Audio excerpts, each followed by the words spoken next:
Hello everybody, my name is Matt Steele. Welcome, thank you for being here, I really appreciate it.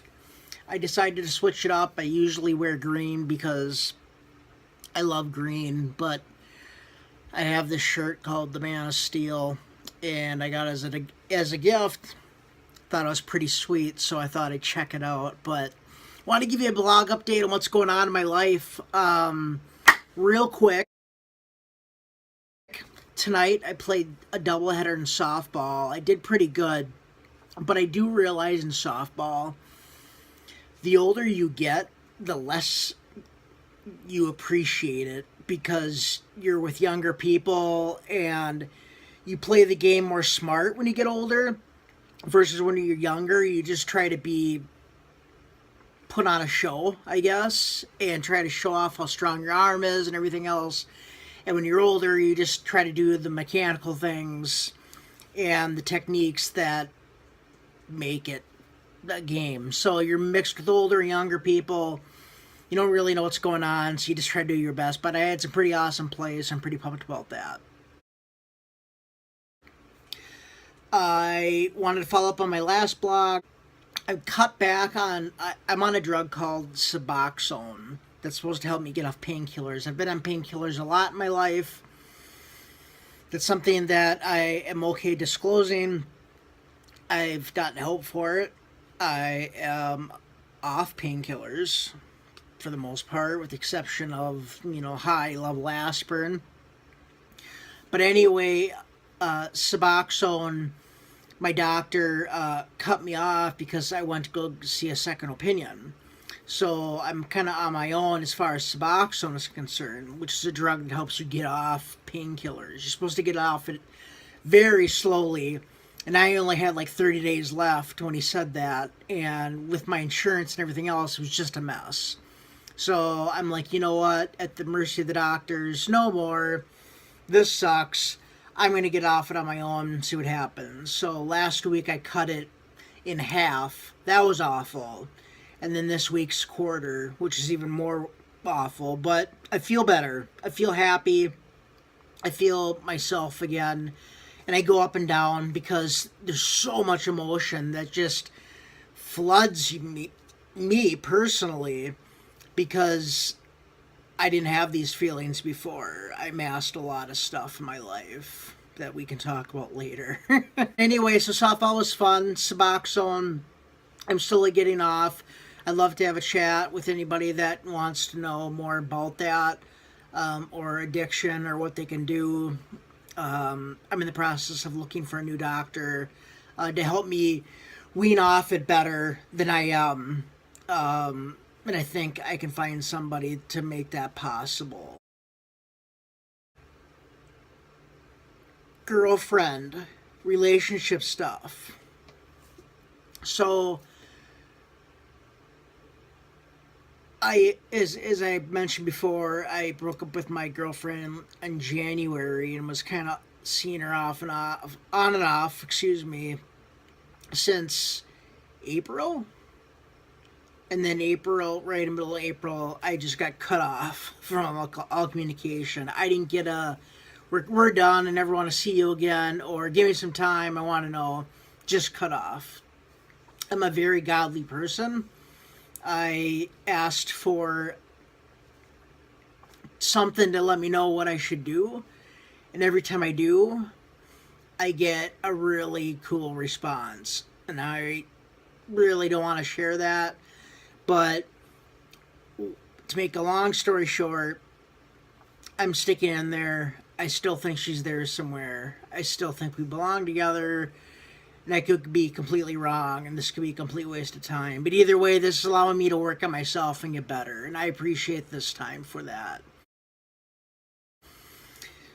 So that's a good thing. So if you go through a breakup, it sucks. It's the worst thing. I've never gone through a breakup where I've loved somebody and said, you know what, I just need space right now because I am so overwhelmed. I just need space. And then that space became a breakup. And I break up with that person that I completely love.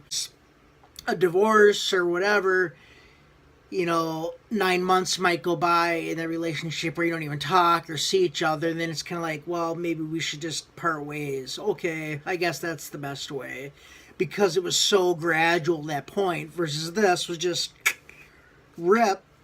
And then it was kind of like, well, why did I do that? That didn't make any sense. So, still working on the relationship. We will see. And I don't know if I mentioned this before. There's something called that relationship experts use. They refer to it as the 60-day rule. So once you break up with somebody, you're supposed to cut off all communication for 60 days. Email, Facebook, calls, texts. Not to contact them at all. 60 days, maybe more. And there's 2 reasons why that is. And I may have mentioned this before, but I'm going to say it again. 2 reasons why that is. One, over that 60 days, it gives the other person a chance to realize how much they miss and need that person in their life. And to kind of reevaluate, yes, you are important, and I will do what we need to do to make this work.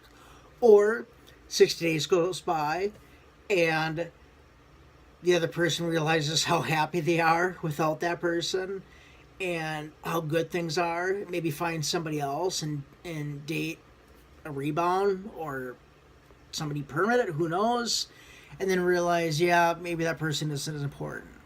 So it's a very hard thing for me to accept when relationship experts talk about that, because it doesn't really help anybody.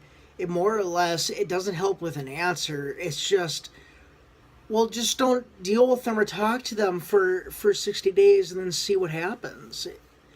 You know, yeah, because there's a lot of emotion and things that can come out right away. That, how many times have I wrote a text and said, oh crap, why did I send that? If I would have just thought about it for 2 seconds more, I probably would have reworded it or not sent it at all.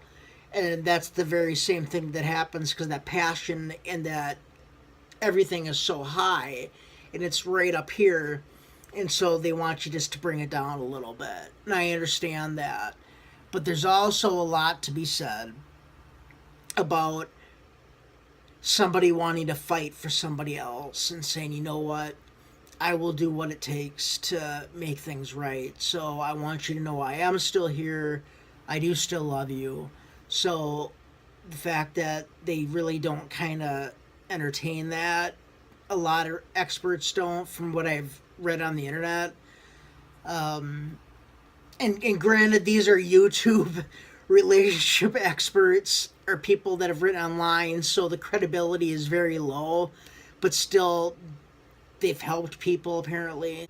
I think that's what she might be doing, is the 60-day thing to kind of see what happens. I don't know, because it's not like her just to completely cut off everything. And either that, she's trying to get back at me. I don't know. I don't want to make any assumptions. So I think there could be something to that. And I wanted to bring that up in case you come across that in your relationships. Praying for good things. I'm praying for good things. I think good things will happen either way. So I am pumped about that. So softball, relationships, Suboxone. Don't ever get on it, kids. Seriously. If you're on painkillers, I was on serious painkillers. That's why they had to wean me off it. Don't do it. I didn't mention last time, I entered the acting world last March. I started putting out resumes and doing stuff for colleges and independent projects that were really weird. And I got a shot actually at ABC doing a show that you're probably familiar with called 2020. They have a show that used to be like Rescue 911 back in the day, and now it's called In an Instant. And I play a detective in one of the episodes, and that was pretty cool. So I still do acting stuff, So just recently, and I didn't mention this last time, I got an opportunity to do a comedic role. I thought that'd be cool because I like comedy. I think it's cool. Comedy is hard. It's very hard. Probably the hardest thing you could do, to be honest. So we were asked to do a 2-minute monologue. I did it in front of this guy. I thought it was going to be in kind of a group of people on a stage. It was in front of a guy. So parts that I thought were funny and seeing no response on this man's face was like, ew, I don't know if this is going to work. So the second part of my act, he did laugh. I thought it was funny. And that was it. But this guy was kind of a wacko. You could just tell he didn't. I don't know if he even really knew what he wanted to do. I got to go to this theater where all these other performers were, and just kind of walk in like a boss and do it. So, and I prepared really well for it. I rehearsed the junk out of that thing, and I think it's pretty cool. Other than that, Game of Thrones is coming up. We'll probably be talking about that. I'm getting caught up. I got caught up on season 7. I saw it, but seeing it again, I was like, wow, there's a lot of parts that I missed because they're rushing through it and they're just point A to point B to point C really quick versus it took a whole season to get from point A to point B. So that's interesting. I'll just kind of keep you updated on my relationship stuff, my medicine, how that goes, and then hopefully it can help somebody, and you can get a better idea of who I am. So I've done. I guess maybe I should say that as well. I graduated from a college called St. Cloud State, and I majored in public speaking and minored in marketing. So I like doing projects and getting in front of people and doing speeches. I've done some motivational speaking. I've done all types of stuff, you name it. I'm like, and sometimes I'm on stage doing something, and right in the middle of my act, I'm thinking, how the heck did I get here? why are you here? And it's funny because it just stops me for a second. I'm like, why am I here? Like, how am I acting in an ABC 2020 episode right now? Or how am I giving a motivational talk right now with everything else going on in my life? But like I said, if you can touch one person for 1 second, it's completely worth it. And I'm not being sappy. If you can touch one person and help them out and give them a new direction in life or give them an idea that they didn't have before, it is 100% completely worth it. Believe in God. Have a great evening or day or morning, and I will check in with you next time. Thanks for watching.